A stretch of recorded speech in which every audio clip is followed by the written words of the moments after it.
El escritor y periodista Luis Foix nos dice que mantener el sentido de las palabras en la lengua propia es el patrimonio más valioso de la cultura universal. Cada vez que desaparece una lengua, se pierde una parte de la historia y de la cultura.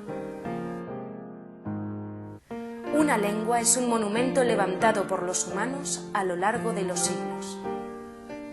Cuando su transmisión generacional se trunca, se echa por la borda algo más que una forma de hablar. Se pierde una identidad, una manera de ver el mundo, una visión sutilmente diferente de todas las cosas.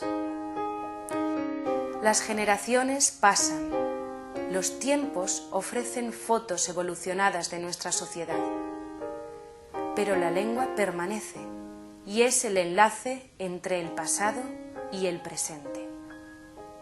Esperemos que las nuevas tecnologías no nos hagan olvidar estas referencias verbales, absolutamente imprescindibles para cada uno de nosotros.